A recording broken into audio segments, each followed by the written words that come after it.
paper route, which I was very good at too. You're basically self-employed with a paper route. You buy your papers and resell them. I made really good money. I was a very good businessman. I was just like a young kid. I was in the 6th grade. But then toward the end of my route, I started having the thing where I would put the paper in someone's door, and then I'd go do 2 more houses, and then I have to go all the way back to the other door, knowing that I put the paper in there and still check. So a paper route that used to take me maybe 45 minutes an hour would take like 2 hours. Okay, and so it started affecting me, more and more like that. And again, at this point, it wasn't like the end of the world. It wasn't devastating. It was always something I thought, well, I'll be able to beat this thing. I'm gonna, a couple of years, I'll look back at this and laugh at it. I always thought that. And one of the, it was annoying at times. It was a real, a problem. Okay, but it didn't start to really get bad until I started going in toward my high school year. So I started getting, that's when, now I had a kind of like a remission, like in the 8th grade, where it went down, and my grades went straight up. I was like getting A's now. You know what I mean? It was like, I had all these plans. Like I was planning on, I grew up in Pennsylvania, I was planning on going to Penn State. I was either gonna probably major in law, probably get into politics. I had it all figured out. But then once I hit high school, it got bad, and it got ugly, and it got really bad. Also, if you haven't noticed, I'm a professional clown. How fitting is that, though? You always figure like the clown, what's behind that painted smile? Yeah, it's really a crazy person. Anyway, I had this one incident happen with an OCD attack. This was going toward, I was going into the 9th grade. It was in the summer. And there was this friend of mine, and a friend of theirs was I had a cop that was a friend. They had this police camp thing, okay? And we were, he asked if I wanted to do it. I said, yeah, man, I'll go. What do I care? When we went to take this physical right now, and this is a part of me. Okay, where I grew up in a small town, Erie, Pennsylvania. But I was would be the rich kids in that area. It was a private neighborhood, a pool, tennis court, all that kind of stuff. So we were wealthy kids in that small community. Not wealthy like you'd see in LA, but wealthy. But anyway, we went to this physical thing, and all the kids there were you could tell most of these kids were dirt poor. And I hate to admit it, but the way we were brought up, we were to consider that we were better than these people. It was horrible. I look at that now, and I developed this fear that if I went to this camp, I would be like these kids. You know what I mean? And so I didn't want to go at all. And at this time, my parents were getting divorced, and my mother was seeing this asshole who I hate to this very day. She married, he was over, and I didn't want to go. My mother's insisting that I go, and I was literally terrified that if I went to this thing, I would end up like these kids. I really believed that. It was horrible. So anyway, I had this major attack, and I'm it was an OCD thing then, but not quite with the rituals yet, but it was definitely an OCD thing. Okay, but anyway, that was it turned out to be a big I was yelling and screaming and crying. It was freaking ridiculous, you know what I mean? Anyway, I went to the thing, and then once confronted with the people, I still had the OCD attacks, and I'd have to say over and over again, I'll be successful, I'll be successful, I'll be successful, I'll be successful. That's kind of, I had to keep saying that. But once I got there and confronted it, I was okay. But anyway, that was the start of it really getting bad. But the first time that I had an OCD attack that I was really scared, actually scared me.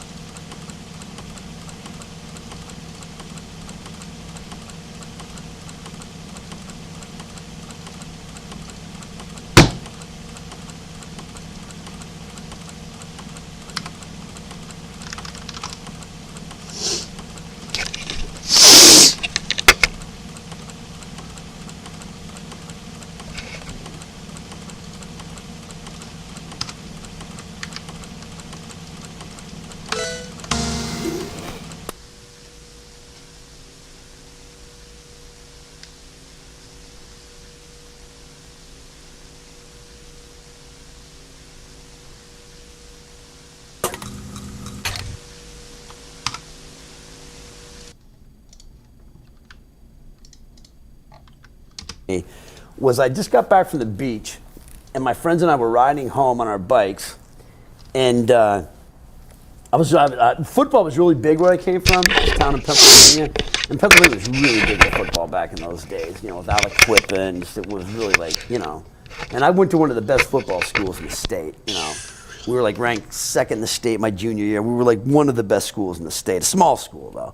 And so football was huge at my school. It was like the big thing. So it was really important to me.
I gotta leave for work soon.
You know, to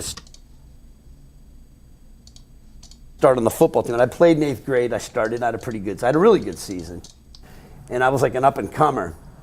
And anyway, we're riding our bikes back, and my friend was in front of me, and all of a sudden the thought went in my head, you're not going to start on the football team. And I was like, I'm going to start on the football team, I'm going to start on the football team, I'm going to start on the football team. And I'm saying this, I'm going to start on the football team. But then the bad one kept coming at me, not going to start. I'm going to start on the football team, I'm going to start on the football team. And, he just kept, and I couldn't catch up. I couldn't say it enough times to catch up to the negative one. And then it scared the shit out of me. So it's like your negative thoughts are fighting against you. Yeah, and it kept, every time I said I'm going to start, the other one would slide in there. Affirmations. And I couldn't catch up to. Other times it would happen, but I could catch up to it pretty quick.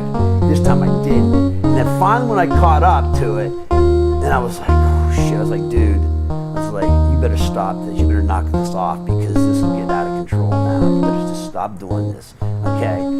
And from there, it just started getting out of control. Now, I did have a bit of a, like during the season, I had a bit of a remission, I guess. It wasn't so bad. And I had a good season too. I started and I kicked ass, man. I was like an up and coming, star on the football team. The head coach knew me. I was going to be one of the big guys, And wrestling season came around. And OCD really messes up wrestling, because wrestling's like 90% in your head once you step on the mat. And if your head ain't together, you're gonna have some problems. All right, so anyway, the OCD attacks started getting worse and worse, okay? And now, some really scary shit started coming in my head that didn't happen before. Thoughts of like doing harm to other people started entering the picture, like killing your family or something, things that would really terrified me. And I had to counter those with like, say a thought went in my head, you're gonna kill your sister. I would have to say, I'll save my sister's life, I'll save my sister's life, I'll save my sister's life. Okay, and those started coming more and more, and they were starting to really like get bad. Like I was starting to really, and I never, it's crazy because you know you're not going to kill your sister, but for some reason it's like the fear is so strong. It's like you have to say that. Because I'm not taking, it's like I'm not going to take any chances. I got to keep saying this shit until I get it caught up. Is it because you love your sister so much that? No, it could be anybody actually.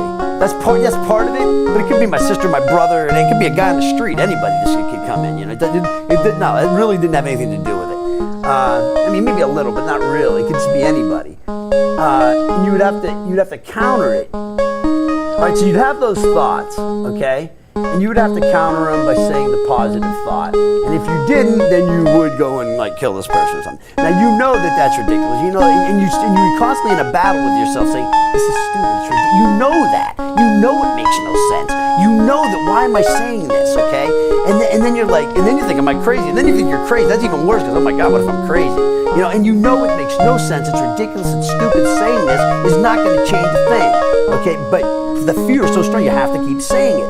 Now I've been told from books I've read that basically when you have OCD, basically like say you go to pick something up, okay, your serotonin moves this way, you pick it up, after you've picked it up, completed the task, the serotonin moves back that way. Task completed, you're done. With OCD, the serotonin doesn't move back, it stays there, so you're compelled to do it over and over again. Now that, I've read up on that. Now as far as the horrific thoughts that are coming in there with that, I don't know where those come from. But anyway, I started having really bad attacks. One of the worst attacks I ever had was, okay, this was 1977. I don't know if you're familiar with this. There's the blizzard of 77.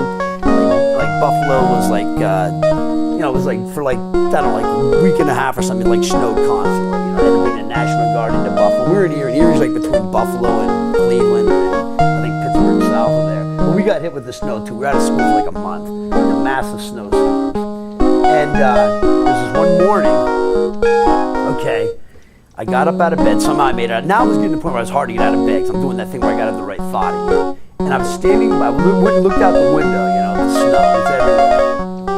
And the thought goes in my head, I'm going to go downstairs and murder my family, okay?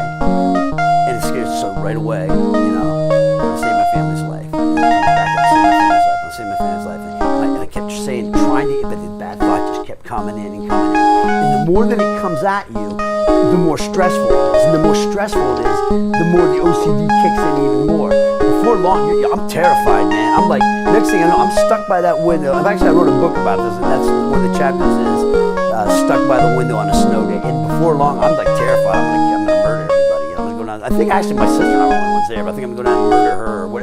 And I'm saying it over. I'm gonna save my family. But it just kept coming, and I couldn't catch up. I was terrified, man. Before long, I was fucking crying. Tears are pouring down me because I was terrified. And my sister comes down the hall and sees me, and she's like, and she knew I was having things were fucked up then. And people were noticing now, and she was just like, it's like, Steve, you got to get some help, man. Just walk away. You got to do something. She didn't know what to do. Anyway, I finally got it under control, and it was weird. Like when you had a bad attack like that, it was like if somebody in your family died or something. If somebody close to you died. That's how you felt after it was that strong after you finally got it under control. But anyway, I went downstairs, and I'm still pretty fucked up. And she's like, Steve, just go downstairs, just lift weights, do something, keep your mind off. And nobody knew what was wrong with it. That was another thing that was fucked up. Because back then, nobody knew what OCD was. Like somebody gets OCD now, they know. Nobody knew what OCD was then. It wasn't until like the 80s that they fucking featured. And you thought you're the only person in the whole world that did this shit. Nobody else, you did it, it was all you. So you're like fucking on your own, man. There was no help whatsoever. So anyway, the attacks kept getting worse and worse. I had an attack once during a wrestling match when I was sitting after or before I wrestled. I was like doing something like with my hand, and people saw like really embarrassing, which was bad. But at the time I was so fucked up, I really didn't think about it. But anyway, so after a while, my parents kind of were like, okay, they weren't doing it because they were busy fighting over their fucking divorce and with these fucking crazy people they're with. You know, they were this like.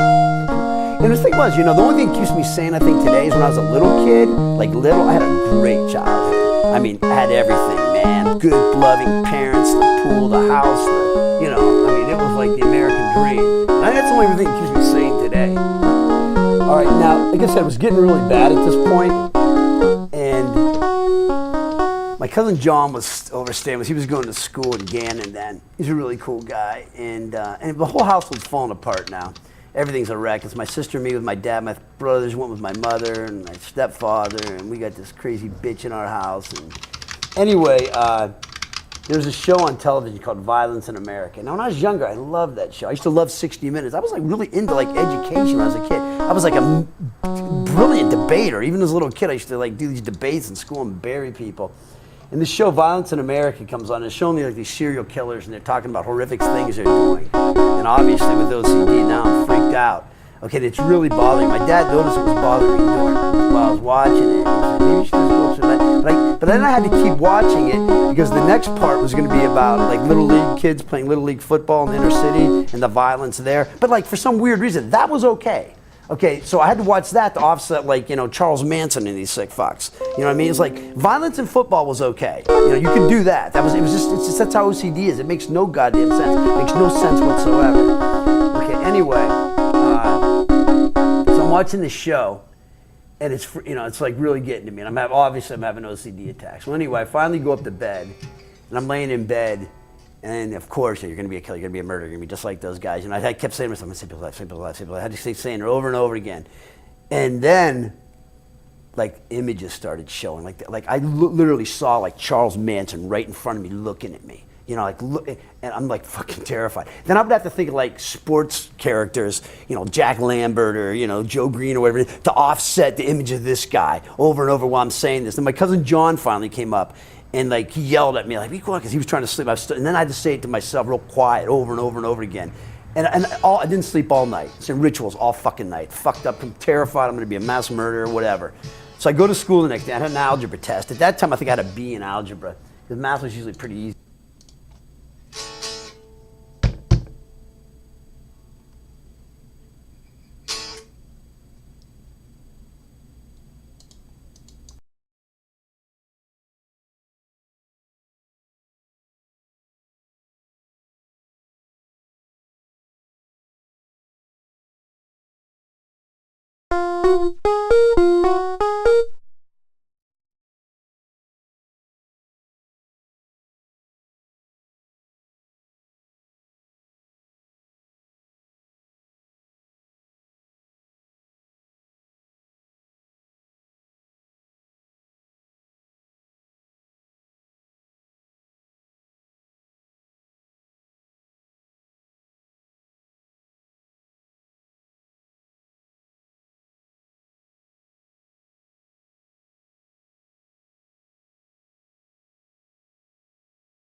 Something about this is not interesting enough. Like, it's not goofy enough or something. Somehow this feels like slightly too self-serious, but I'm not sure if that's okay. It's starting to feel pretentious with how abstract the imagery is combined with the sort of swelling, smooth things, but all the imagery is very smooth and sort of like just combines into each other. Like the switches and scenes are all like fades and stuff, and all the visual effects are like slow fades and slow sort of like, I don't know, movement.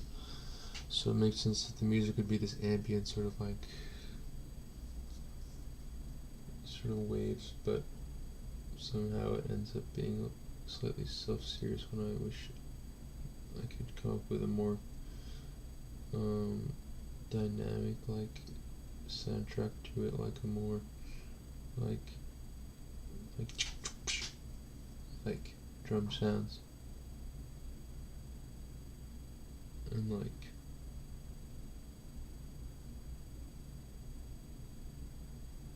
Toms or something.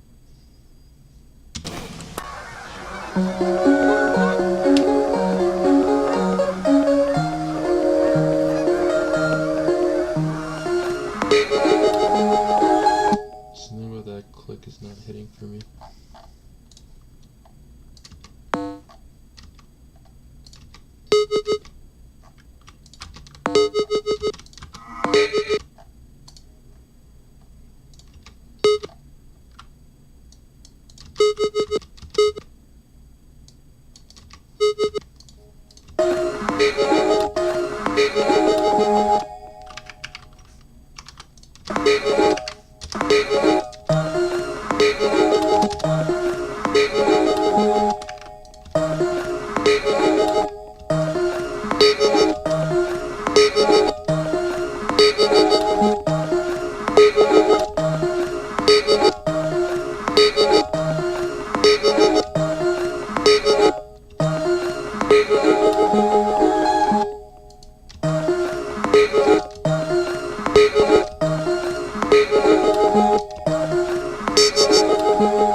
spaghetti.